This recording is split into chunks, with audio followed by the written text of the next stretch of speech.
All right, so we are back with week 2 of the Low Post podcast. It is Father's Day. Happy Father's Day to my co-host Shane. Happy Father's Day to all the fathers out there listening. I know we got a few on our team. Shout out to Des and Brian as well. Today is a very important day, and we don't want to take away from that. So happy Father's Day to everybody out there listening, and we'll get started with week 2 after Shane says a little hello to everybody. Going on, everyone? Thank you, PJ. Appreciate it. Shout out to all the dads out there on Father's Day. There's a bunch of great ones out in the league. So salute to you guys. It's all love all the time. So let's get to it. All right, so I want to touch on these games that we had for week 2. I know we saw a lot of teams now that we have, a lot of teams lose that we didn't expect to, as per our predictions on the Low Post Pod Instagram. Follow us at Low Post Pod. We'll be shouting everything out on there and posting picks every week. But most of our predictions were wrong, and we're going to get to a few of them, which I don't necessarily think that we were super far off, but I do want to start with the first game that we expected to be the biggest margin in the Game Breakers and Lob City. This game we had Lob City winning, but the Game Breakers win by 13. As we can see, Gian led the way with 24, and then Joe Secular had 22, David DePina 17, Hachi had 15, and Sergio and Anthony didn't really contribute too much to the points part of the box score, but contributed in other ways with 7 rebounds between the two of them, as well as some assists. Lob City, we did see Jose lead the way with all scorers with 32 points, 8 rebounds, doing his thing. And then Nuri couldn't repeat the almost quadruple double he had last week, but he had a double with 16 and 10. And then no one else on Lob City was in double digits. Shane, before I get going on this game, you were there. I wasn't able to be there this past week. I had a funeral to attend for my grandfather, so that's why I wasn't able to be there. But give me the scoop of what you saw in this game, what led the Game Breakers to a win. I know that Lob didn't have a lot of guys there, so I'm sure that's going to be part of what you say. But give me your insight from that part of the game. Yeah, I walked in and they were pretty big. I think you would text me as I was walking in, and the lead was like 16, 17 points. But the one thing I noticed from this game was they played kind of right into Lob's gameplay as they were in the lead, and that kind of like, if you looked at the Snapchat, they got it down to like 5, 6 points. Because they just kept playing downhill basketball, and then they went cold. Like, so when I walked into the gym, they were hitting threes, banging shots, banging dunks in. Then it stopped for like 5 minutes. They couldn't buy a basket. And then Lob was just, Jose was hitting some threes. Nuri just extending plays, offensive tips, and just putting the ball back in the right hands. And yeah, there were some guys that weren't there. I didn't even see Colin. So I don't know if he got hurt or something, but I didn't see Colin at all. No Vic. Who else? Cody was on the sideline dressed. He wasn't doing anything. And it was still like a close Those are game. 3 big names right there for them. Yeah. And like those are like 3 of their, like, I think, as you can see, I don't think the team doesn't work without at least Vic in the lineup, like controlling the ball and the tempo of the game. And then Colin, that's another one where he probably controls the tempo a little better than what we saw. But yeah, made it close at the end, but Game Breakers finally started hitting some shots more towards the end, and it got a little chip at the end. It was kind of fun to see. I'm not sure. I actually think it was number 91, Anthony Graziano. He took a charge. And Jose didn't like that. Jose was going for a dunk, I think, and he took the charge, and Jose didn't like that with like 3 or 4 seconds left. So they got into it on the bench. So it was pretty good basketball to see at the end. And the game, like, I would pay to see that in the playoffs. That would be a good one. For sure. And to touch on Lob City before we get to the Game Breakers, because I do want to talk about them a little bit and kind of what we can expect from them going forward.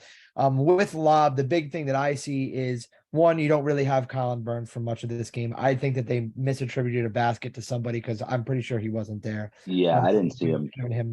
There's no way he's in the game unless he got hurt, which you wouldn't want to see, but put up 1 shot and then had no other stats. So I think that's just a misattributed bucket. But Colin Burns is somebody who you listed as potentially an offensive player of the year, MVP caliber guy. I think everybody knows he has the potential to do that.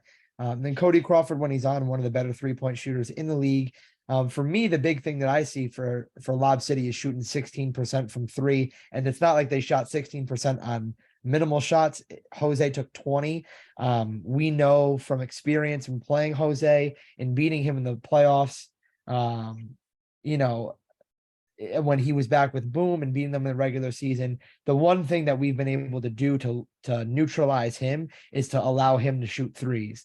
Everyone's going to say, oh, he walked into 23s, but that is not Jose's game. And I don't mean that in any, negative way. Yeah, no, he lives at the rim. He lives at the rim. And when you're that much of an athlete and that strong and in that great of shape, and you can get to the rim that easily, you do that.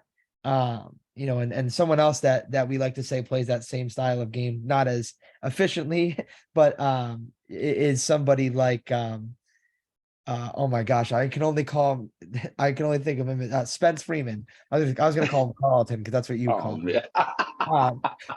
But it's Spence, and we'll get to him. I know they beat us this week. Yeah. But Jose, even shooting 23s and only hitting 3, walks into 32 points. I think if you're him and those other 17 shots that you missed from 3 are driving to the basket and at least taking a mid-range, you might put yourself back in this game, but they would have needed a pretty substantial effort. Even though we had 32 points, they would have needed probably a 50-point game from Jose in order to I think they were one of their other guys away from probably winning this game. Yeah, like if one of the 3, Vic, Cody, or Connor, and I think that game's a little different. Maybe they lose by 2 or 1 or win the game, but it's definitely a little tighter of a game. Yeah, and to get to the game breakers, I know that on the power rankings, the league has them at 1. I find that a little interesting because I don't think that they have them at 1 if Lob City is full strength. I think they're a good team. I think that we're going to have a tough time with them. They're very athletic. I think most teams will have a very difficult time. They really honestly might not lose a game the rest of the year unless they play Lob again. I do think they're very good, but I don't think that this game is a rout and they look like the going away 1 seed, unless, they caught a situation like this where Lob is short manned. We know Gian, what he does. He had a really bad night shooting. 1 for 7 from him is not typical. And then Joe Secketer was 2 of 15 from 3, and overall as a team they shot 17% from 3.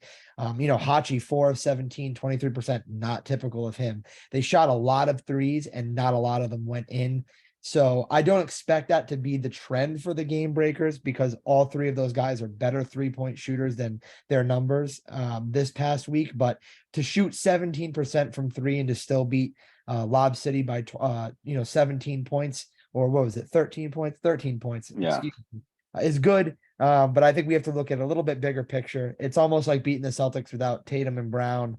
And Derek White has a 30-point game. I mean, not that Jose is a Derek White, but whatever the case may be, you're missing Jaylen Brown, Marcus Smart, and Al Horford, and Tatum puts up 30, but you lose. That's it's a tough one with Jose. And I think for Lob City, they got to get back to doing what they do and going to the bucket. I would have liked to see those 17 missed threes from Jose go to Greg Holt because Holt's a much better shooter, I believe, than Jose. And again, that's not a knock to him.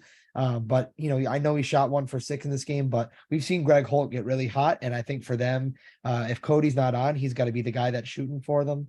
And I think for the game breakers, I know we haven't talked about them much and they're the team that won, but I don't really know how much you can take away from this game, based on the team that they played, with Lob City being so undermanned. I think that they're a good team, and I do think that they're going to be a top 4 team. I foresee them being in that top 4, but and potentially even the number 1 seed. Now that they've won this game, this was an important game for them to eventually end up having the number 1 seed. But, I don't think they're far and away the 1 seed. And I think that, for teams to beat them, they're going to have to not let them play their game the way that they want to. But they're gonna. I think they're gonna be a tough out the rest of the way, and they're gonna win a lot of games. And we'll kind of see what they do against a full roster of Lob City at some point the rest of the way, or even against a team like Halfway. But yeah, we'll kind of see how that shakes out. Any other thoughts on this game before we move on to the next one? Yeah, and the weird thing is they shot so bad, and I feel like most of those shots came in the third quarter, and they would just dead stop transition threes. It was like they were playing Golden State Warriors basketball. Like they would get great defensive stops, and before anyone could probably get to the rim, a three was getting put up, and they would, like I said, dead cold. Yeah, in the third quarter, they went dead cold. It was 9 to 21. Right. So I mean, yeah, if they can figure out when to not shoot the ball and kind of slow the game down, which is tough. There are a bunch of, like I said, there are a bunch of good ISO hoopers, and they love to get to the rim and they love to kind of go get those buckets, but they got to know when to kind of like slow their roll. Yeah, and we'll say this, and Gian knows we love him. He's a great kid, but flashy doesn't win you championships. I think he noticed that from Got to play last smart. year. You got to play smart, and at the end of the day, fundamentals are going to win you the championship in defense and taking smart shots. If the game breakers can do that, they're going to be on their well way to a deep playoff run. But flashiness does not win you championships. In Lob City's case, they might want to argue that, but they also are very talented too. So to move on from that game, let's get to the worst one. Let's rip the Band-Aid off. Mm, Get to the Halfway Crooks DA's boys. I'm sure everybody mm, in the league is absolutely salivating that they get to clown us for a loss. I did before we talk about this game, I did give Joey a stat that I would like to make public on the record on the Low Post podcast, is that they put us, this is the lowest we've ever been in the power rankings in the last 3 seasons. Okay. Other than that, we used to be power ranked at the bottom. Okay. But before I get to my crazy stat, we were power ranked as like a 9 seed. We were actually the 9 seed when we won the finals. Seeding mm. doesn't really mean much in the Legacy League, especially when there's a 1-game playoff. But my crazy stat was, this is the first regular season game that the DA's boys have lost in 3 seasons. Yeah, This is in 3 years, is the first regular season it game. hurt. It hurt.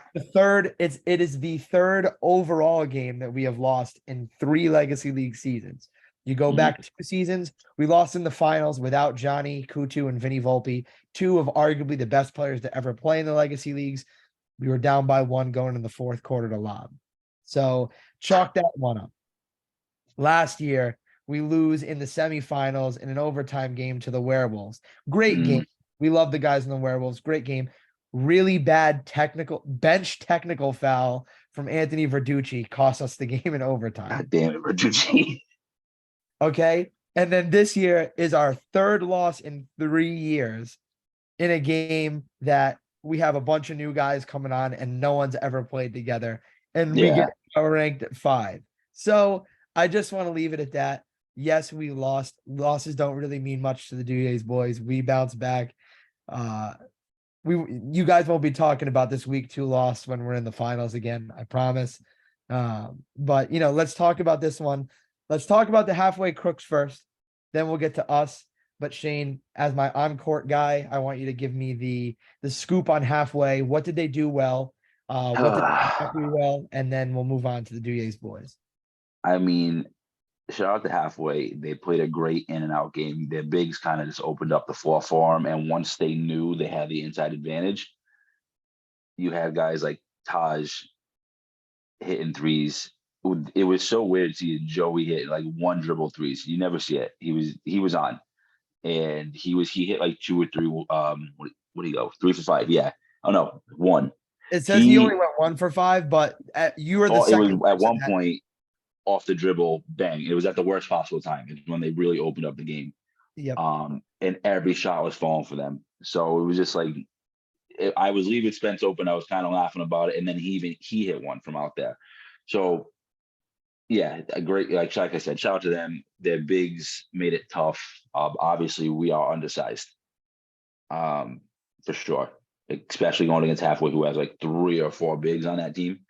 And you feel it. I was playing defense on Jeff, and my forearm just like stopped hurting. I took like an elbow to it, and it broke. He is like, it's like chopping a tree down, and like I love it. I live for it, but they're tough. They're a tough big team to play, and if their guards are shooting the way they did, halfway might have figured something out.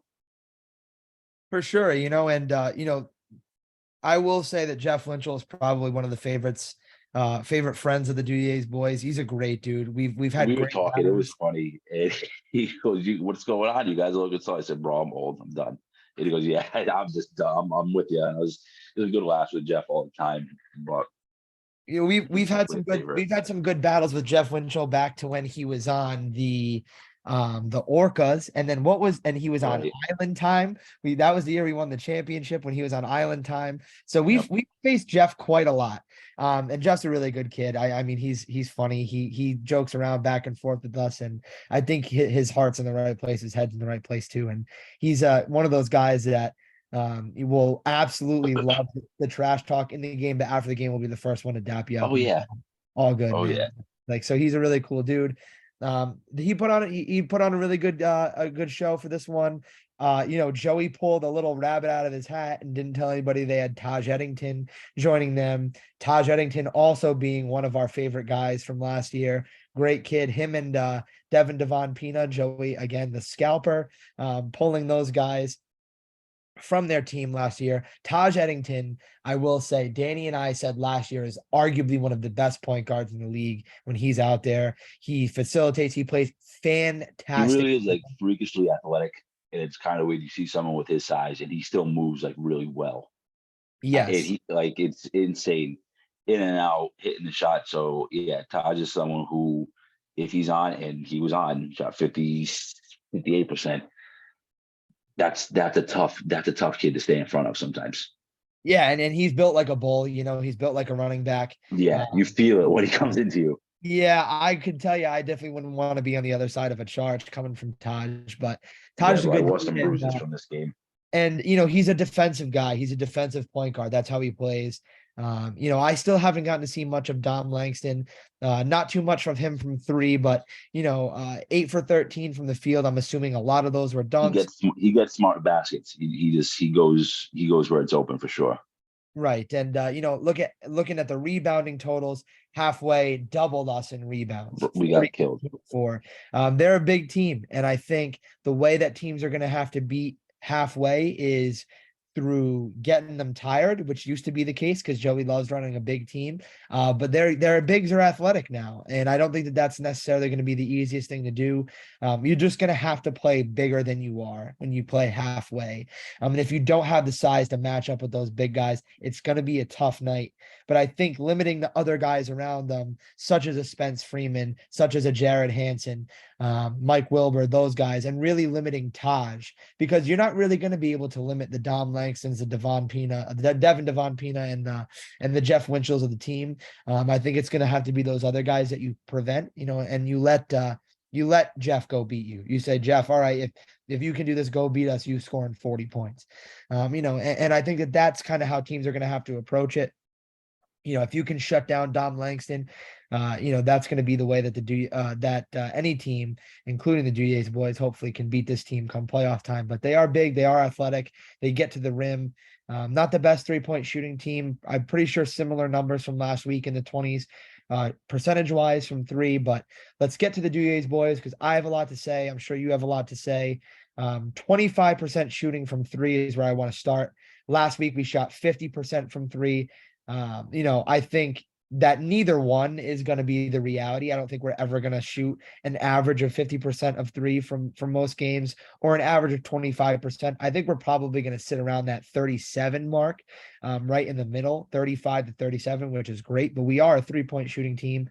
And I was telling Joey, when you live and die by the three, kind of like the Celtics did, we saw in that game 7 matchup against the Miami Heat, right? When you live and die by the three, you miss 20 in a row, you find yourself in a hole pretty quickly.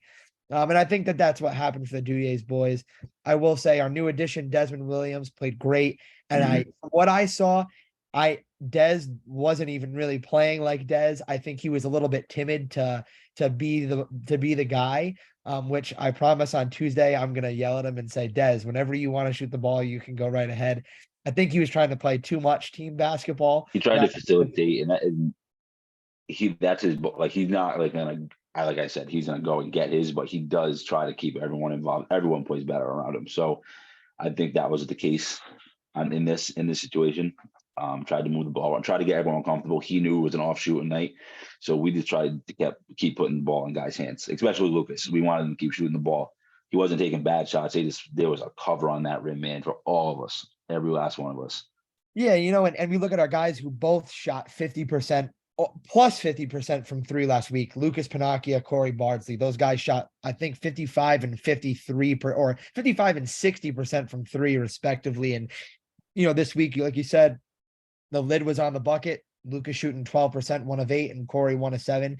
Again, Corey was the Rhode Island Interscholastic League 3-point leader. Corey was getting pissed because he knew those shots felt good and they all looked good, and they just kept like hitting the rim just the absolute like smallest percentage of the wrong way in his rim out, and he was getting pissed. And you like to see it. I like to see it. He knew those shots should have been falling, so it's everyone will be okay.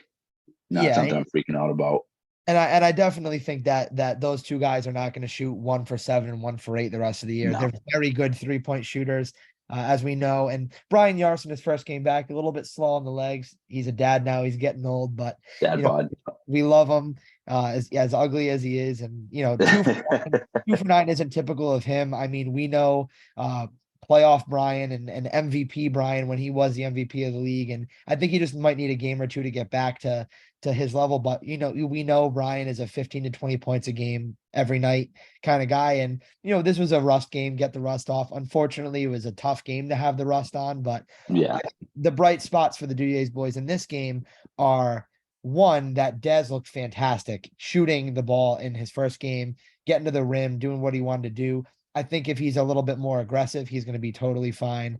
And that's not a knock to him. I think he's the best player in the league. And when he wants to, he's going to go get 50, but he was trying to play too much team basketball. And, once he goes out there and says, all right, there's really nobody that's going to be able to stop me, I'm just going to go do what I want, he's going to be fine. But 5 for 9, and everyone that I saw looked good. Of the 9 shots he took, they all looked like they were going in from 3, and Dez is a big guy. I know in the grand scheme of things, when he's playing in college and when he played professionally, he probably wasn't a big man. He's a guard, and so to make that transition to being probably one of the biggest guys in the league, him and Jose, is going to be a little bit different. But I think that we can use that to our advantage and kind of play a small ball style of basketball with a big guard. He's going to be kind of like just a really like a Kevin Durant-esque kind of guy, just a big guy that can dribble the basketball and do his thing in respect to the league. And Dez is going to be great going forward. He's already ready for next week, and he's on his little revenge tour. I don't think he likes losing too much, just like none of us do. But on a bright side, you shot 33% from 3. That was great to see you hitting those shots, and everything felt good. And some of them, like I said, just that front rim for everybody. But yeah, I tend to shoot well against Joey. I'm sensing a trend there. I would actually like to look that up maybe. Your best shooting game of all time is against the Halfway Crooks in the playoffs. You had 15, like 5 of 7 threes. And I think most of them were in the fourth quarter. And Joey was like, if that's how we're going to lose, man, that's how we're going to lose. So one way to go. Yep. Jeez. But it's unfortunate. We hate losing, as per our record of not having done it much in the last 3 years. We don't like losing. I don't foresee us having the last time we lost a game, COVID wasn't a thing. Yeah. Think about that. Last time we lost a regular season game, you're saying? COVID wasn't a thing. Yeah. Yeah. So that's a crazy stat for everybody. Just remember that when you make the power rankings and you put us at 5. Yeah, 5 is absolute disrespect. Yeah. I mean, I'm hoping that doesn't translate to us having another cold week next week and against the Rhode Island Warriors, but I think we're going to be okay. They're a good team. They have them ranked very high. I think they have them at 4 or 3. 3, I think. They're 2-0. They've played the Mambas and Halfway. And I don't know what kind of Halfway Crooks they saw, but in my best estimate, they didn't see this version of the Halfway Crooks No, week absolutely one not. game. So we'll see. This But was I the don't, best I've seen halfway play in 3 years. yeah, and I don't think that us in the Duyes boys is going to be playing like this for the rest of the year. I think I we're know. going to be just fine for going forward. Um, and we'll get the lineups right. I think that was a big part of why we struggled, but I think once we do get the lineups the way that they need to be, we're going to be totally fine. Yeah, we're still. I mean, that's what I had to remind myself of. We're playing with a completely new team, so the chemistry's not like it has been. So we just got to figure out how everyone plays and who meshes together the best. Yes, and I think that that's going to be the best thing for new teams going forward is to find that chemistry to be able to kind of just get everybody in the right roles and play to the best of their ability. To get to the next game, the Air Mambas, the Ice Trays, the team we played last week in the Air Mambas, they lose again to the Ice Trays. They are now the only 0-2 team, I believe. Actually, I scratched that. Them and the Ball Don't Lie are the 0-2 teams in the league. But they played a close game. Mario Valerio tweeting out or a post on Instagram when is player of the week coming out. I think he thinks it's going to be him. I don't know who it is, but typically player of the week isn't a team that lost, and unless Joey's changing that. But um, we see kind of the same thing for the Ice Trays. Our boy Terrence Gallo is officially back. Love to see him out there. Terrence, randomly the kid that if you picked him out of a lineup, you would never say that he has the most absurd bunnies, but he does. The kid literally He can has jump through the roof, the though. kid It's literally insane. has I think he hit his like hip on the backboard. If I saw one of the highlights, the way that I was think I that Terrence did, that dunked that. I think so. And he was at least like, it was definitely a rib cage to the side of the backboard, which is friggin' nuts. That's just crazy. He can jump that high. Terrence might actually have like springs for ACLs. I don't know. It's crazy. If I wish you could give that kid's ACLs to Derek Rose, Jeez. that would be a $1 million transplant surgery there. But Terrence Gallo, someone who we're glad to see back in the legacy leagues. We didn't see him last week, but pretty balanced attack from Ice Trays this week. Luis Ortiz, Nick Lemoyne, Terrence Gallo. Nothing much from the Milkman this week. Only 3 points, 1-3 made for Justin Titsworth. Other than that, those top three guys had a pretty balanced attack, and I think that might be how we see it going down. But only 9 attempted threes for the Ice Trays, to the 20 attempted threes for the Air Mambas. Ice Trays, this is the lowest amount of attempted threes I think that we'll see this week. Only 9 making 2, but you come out with the win. Mario Valerio drops 29 on 41% shooting from 3, 44% from the field. G-Day Roland comes out with 11 points of his own. Again, 12 rebounds, only 1 block, not the 4 that we saw against us last. Jeez. But other than that, not too much from the Air Mambas. Shane, what do you have to say about the Ice Trays and the Air Mambas? What do you think about it going forward? Do you have much on these guys? Do you not have much? What do you have? I have like the bare minimum, I guess. I know everyone here. I guess I'll start with the Mambas. Actually, shout out to the Mambas. So they came in front of me before our game. And we were just kind of chopping it up, laughing about the game before, and they showed a bunch of respect. So shout out to them. But I mean, Mario played a hell of a game. And if they can just have one other person step up, like defensively, I think they're pretty solid. I'm not going to try and butcher his name, so we're just going to go with Zero. He's funny. He's a smart basketball player too. But I think you'll see him get the maximum of 10 points and 10 boards a game. They need one more guy to step up. I don't really know if they have the shooting to do that. I know they're a bunch of real inside guys for the most part. So unless they have like a hot night and someone steps up, I just don't know who it could be. Just from playing them and kind of watching them play. So they definitely need that one more guy. And they could probably knock some wins. I hope we're not looking at the Mambas of old, or the only Mambas we know are winless. So they got to do something. They need a number 3. We used to speculate on the podcast. Sorry, I am watching Kenley Jansen close out this game for the Red Sox going Come to on. Father's Day. But we used to speculate on the podcast about if teams could trade for a player, what a realistic trade might look like for each team. And I think, in my honest opinion, because they need that third guy, they could go get somebody from a team who's a great scorer, who's about maybe the fourth guy on their team. If you have any thoughts of where I'm going with this one, but I know trades don't exist in the Does legacy. he play for Lob? He does not play for Lob City. He plays for the team that beat Lob City this week, though. I mentioned him last week and said he could be a number one on a lot of teams, but he's probably the 4 guy on this team.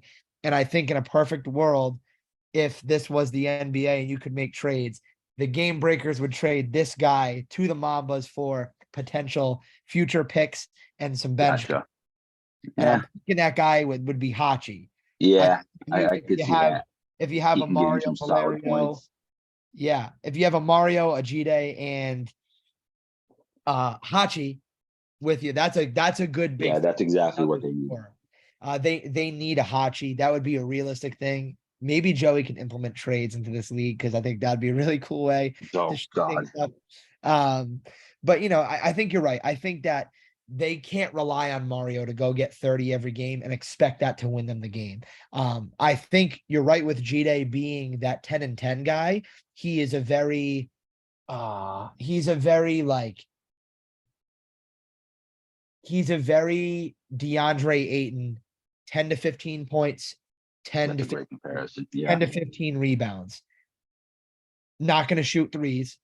He's going to be a huge guy in the paint, tough to get into the paint, pretty good defensive guy. But about that 10 to 15 points, 10 to 13 rebounds kind of guy every game. I think you can expect a double-double from him every game, but they need that one more guy. Yeah. I mean, if DeAndre you Ayton hit would be my 6, 2, comparison. 2, 2, 2, 2. Like what? Yes. Eli took 4 shots. Jose took 5 shots. That kid Santiago, number 23, he was pretty good when we played him, and he was taking shots. So, I don't know what kind of happened here. He might have had an off night. So, yeah, I don't know out of those 3 guys, but someone got to step up and be number 3 because Someone has to step up. no trades happening this year. And we did see 11 rebounds from Anthony Ramsey to kind of help out on the glass, but they do need that other guy to kind of step up in the scoring column. If they can find that, even to have another guy to go get double digits every game, if Anthony Ramsey scores 4 more points this game, they win. If he hits 2 more shots, they win the game. If you can have Mario, Jide, and Anthony all be in double digits, you might be able to win yourself some games, but I don't know. I can only foresee them beating one other team right now, and that being Ball Don't Lie, and they're a seasoned team. They're a team that's They'll been probably go get that win. Yeah. So we'll see. To touch on the ice trades a little bit again, I don't have much on these guys. A lot of these names are new. We only really know of Terrence, Aday, and the Milkman, but it looks like they got a couple guys that can get in double digits with Nick Lemoyne and Luis Ortiz. If they can do that, I think they're going to be good. I just don't know how many games you're going to win the rest of the way. Shooting 9 threes and hitting 2. I don't know if 2 threes is ever going to win you games. What are your thoughts on their 3-point shooting? And if you think that will impact them going forward? They definitely got to shoot threes, or at least be able to keep that in your back pocket. I know a lot of guys think just going at the rim is their best path to win, which I think that's how the ice trays are playing.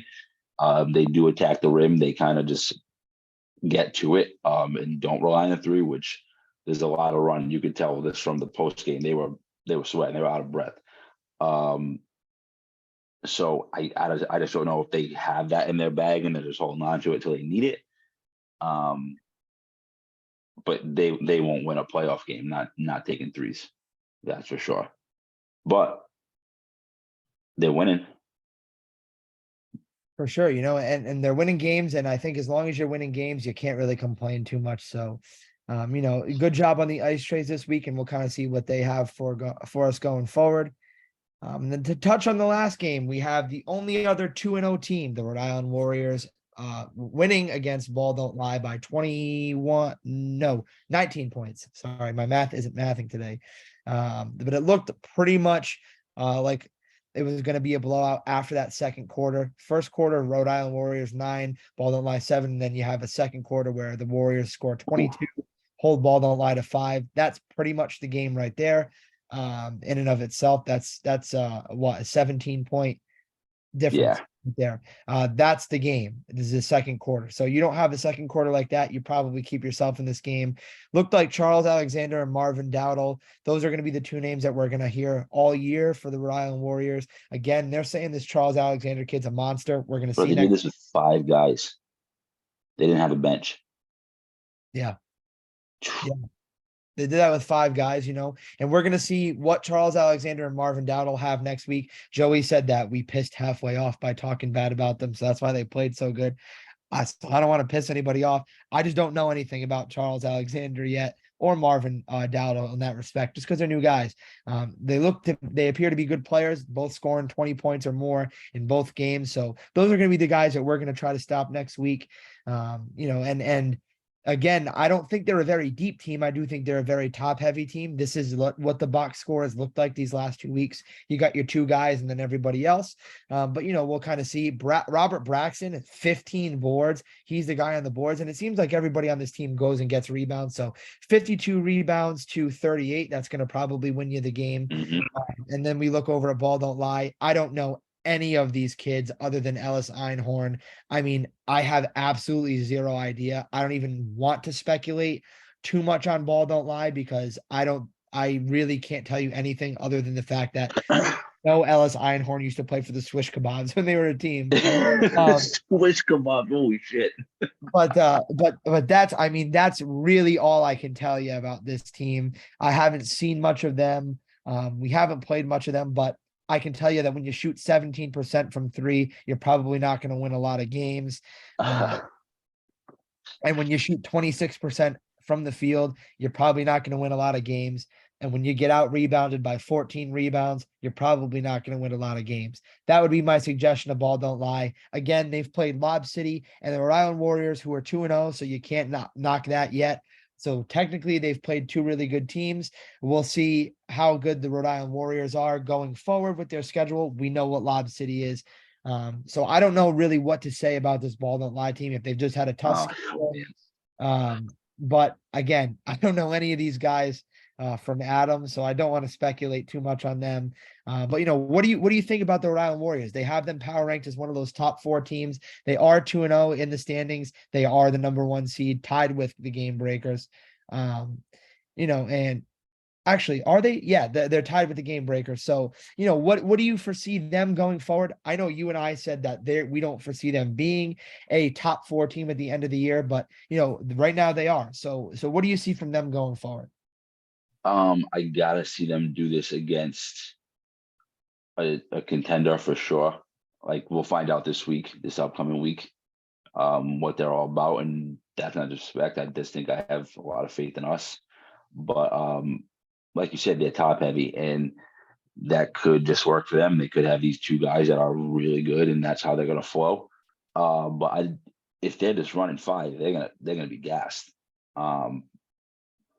So don't know them really, haven't seen them play. They're 2-0, so they're doing something right. From what it looks like, it is going to be Charles and Marvin doing their thing. And that's a little 1-2 punch, and then you just gotta wonder who that third guy's going to be. Looks like Robert took 12 shots, shot 33%, but you got to be deep.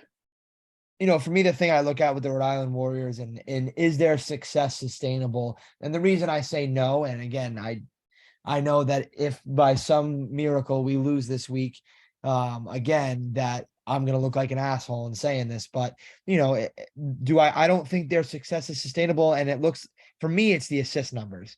You win a game with 5 assists against a team that is at the bottom of the standings. I don't know if ISO basketball is going to win you a championship. Again, flashy doesn't win championships. No, yeah, we've seen it. It won't. Even with Lob City, as we joked earlier. You know how I know it won't win? Because Brian Hesse couldn't get it done. The best player in Werewolves, hands down. Best player in Werewolves history could not get it done. And one of the best players in Legacy League history.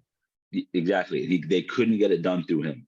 Did everything. He was like the Giannis of this league. and iso ball isn't going to do it. You need a 1-2-3 combo because you're not going to hit every night. So that can be the only real advice I have for the Warriors. As far as ball don't lie, listen, I'm not here to disrespect anyone. I have my fun when I'm playing. I'm not going to name names, but as I was walking out of the gym, someone did say, damn, I would love to just be able to play them every week. So I'm just saying that to motivate you guys. Honestly, you people are salivating to play you. So I don't know what they're seeing because I haven't seen them play. So I'm not going to really speak to it. I just know the record doesn't lie. Ball don't lie. One of my favorite quotes. Shane does say that a lot for anyone Every that. time, if you ever miss a free throw, you just know it's coming for me for sure because ball don't lie ever. But they got something's not clicking, so they got to figure it out, and hopefully they can win a few. But from the looks of things and the numbers, you got a team that only had 5 assists and they beat you pretty easily. I mean, like you said, the second quarter kind of tells it all there. But yeah, you guys got to figure out defense. You guys got to. It looks like you guys just got ran out of the gym. I mean, I don't know anybody's situation. And I don't want to say that in anything disrespectful, like you're saying, but if this was just a really bad game, I understand, but you can't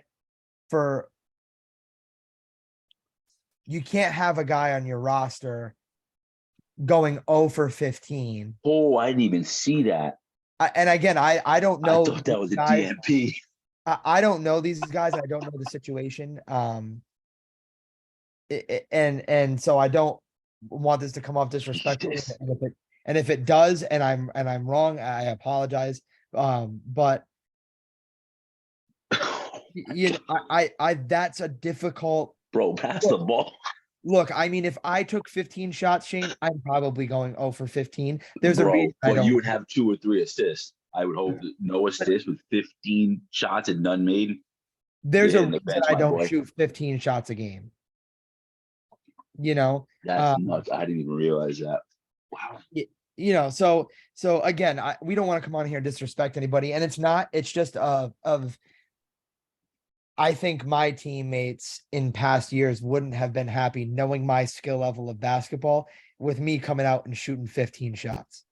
Hold on 1 second for me, PJ. Got Yeah, a no problem. duty calls. What's up, buddy? What happened? You want the AC on? We are back. Duty called for a little bit. Shane had to do his fatherly duties It never ends. Not as even on per Father's Day. Father's Day, in very typical young father fashion. But to get back to where we were, I think that Ball Don't Lie's got a long way to go. I think they're going to be okay. They're probably going to be able to get a win or two. I just don't see them being in that top 4. And going forward, we'll see what we see from the Rhode Island Warriors. Kind of see what they're up to. But as of right now, they are in that top 4 of standings, and as it shakes out, even though we don't expect them to be there, they are there right now. So I do believe that is going to do it for the week 2 games. Is there anything that you'd like to touch on before we get to our final segment of the evening, Shane? No, I mean we saw a bunch of good ball this week. Shout out to everyone went and got the W's. Like I said, shout out to Halfway. We're gonna see some good games this season, and it's early. I know it's a fast season, but I think we're gonna see some good ball. We're gonna see some good matchups this year for sure. I think you're right. And I think going forward, everybody's going to it's going to be a pretty tight league. I don't think it's going to be far and away somebody's league. And even if it is, we know that an undefeated team can get beaten in the playoffs per our run. Anything can happen. And let me tell you something, for any of those teams that are one of those bottom seeds, it could be us. I don't think so. But for any of those teams that are a bottom seed, you always want to be on the side of the bracket. I would love to go into the playoffs as an 8 seed again. I would love it. I pray for it all the time now. We can't. I would. I know. But I almost feel like you have this chip on your shoulder when you're an 8 seed going into the playoffs. But there's also no expectation. Yep. I know we haven't we've been undefeated for 2 years and haven't lived up to the expectation in the playoffs. I think that would have changed against Lob in the finals if we had Johnny and Vinny, but that is neither here nor there. For another finals day, hopefully the Duyays boys see glory in the finals just one more time. I think if we were able to do that, we could probably retire in peace. Yeah. That it probably won't come until we get one more. Out of the 7 championships, has it been 7 seasons? Out of the 7 championships in the legacy leagues, 6 have been won by Lob City, 1 by the Duyays boys. Shaine, as a champion yourself, to get to our final segment, what do you see, or who do you see rather, as those top 4 teams? Who do you think are your 4 teams that have a chance to win the finals this year? Give me a rundown, a quick synopsis of why each team's got that chance to win. Of those top 4, I'm going to give you my 4, and then we're going to call it a night. You got to put Lob there. This is in no order, just shooting teams off. Lob, the respected champion of the league, made it a semi-good game up until late in the 4th, with another good team in the Game Breakers. So you got to put them in the mix for sure. I think they're pretty sound when they're 100% and everyone's there. So that's a no-brainer. Game Breakers, they came in, punched Lob in the mouth figuratively, and got it done. So you always got to respect that. You can beat a team. It kind of helps in the playoffs if you get matched up against them. You kind of got that mental edge. And I think that's why we've been so confident going into the playoffs against Lob. I think we're okay. And if I'm not to be biased, I think that's kind of the running joke about this podcast, but I'll put the Doozy boys in the mix for sure. That's just because we got a good mix of a little everything. We got guys who have been there. We got guys who are new, fresh to the league. So we got some unknown talent. So I like us. I like our chances. And then maybe 4th, you got to put it Halfway. Like I said, in no order, but Halfway's pretty sound defensively. Offensively, if they follow the path and what worked for them, because they defensively, we played them pretty good and they still got what they wanted. So if they work that in and out thing like they did against us, I think they'll be a tough matchup for a lot of people just because of their size alone. So like I said, shout out to Halfway, but those are my 4. Lob, Game Breakers, us, Halfway, for their own respective reasons. And that'll probably change throughout the year, obviously. So you see different things, you see different teams. So, but right now, early, that's mine. Yeah, I know that we're gonna get shit on when we walk into the gym on Tuesday for putting ourselves there because we had a bad loss. That's gonna be the thing, is that you guys shouldn't have put yourself in there, but it's the same mentality of the teams that end up making it very far in the NCAA tournament are the teams that have the experience, and the teams that have been there, won a national championship. There's 2 teams in this league that have won a championship, being us and Lob City. 2 teams know what it takes to get to that point. 1 team has only ever seen the championship from one side, being that they're always in control. They're always the number 1 seed. And 1 team in the Duyays boys, again, as an outside looking in, has only ever seen a championship as a Cinderella story run, being 9 seed, making it to the finals. Those 2 things still matter. Those wins, that 6-1 still matters when it comes playoff time and teams need to be able to make a push. For me, I think Lob City, like you said, is a very well-respected team. They've won 6 championships for a reason. That's not going to change. Those 6 championships, I'm pretty sure most of the guys that are on the team have been there for all 6, with the exception of obviously Jose, Colin Burns. But I do think the rest of them have been there for all 6. Yeah. I will say that I do think that even though we're sitting at 1-1, the Duyays boys, with their track record of losing 3 games in 3 years and being one of the only champions, Always about to bounce back. Shout out to the Garen. boys are going to bounce back. Don't you worry about us. The boys are bouncing back.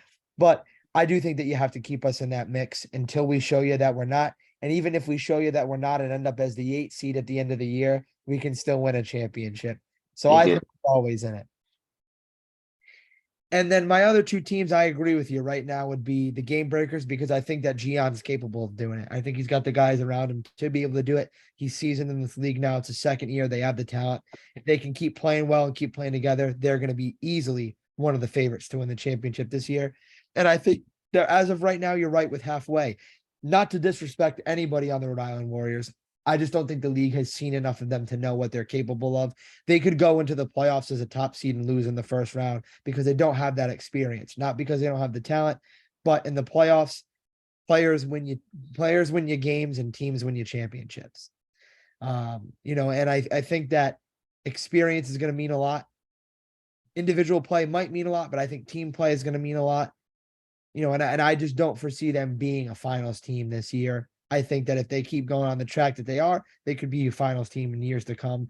I just don't. In a perfect world for them, I really don't see the Rhode Island Warriors being the team that wins the championship this year. But I could foresee any one of those other four teams that we've mentioned winning the championship this year, including halfway, which is like putting a steak knife through my chest to say, but I can foresee them being in the finals. I don't know about winning it.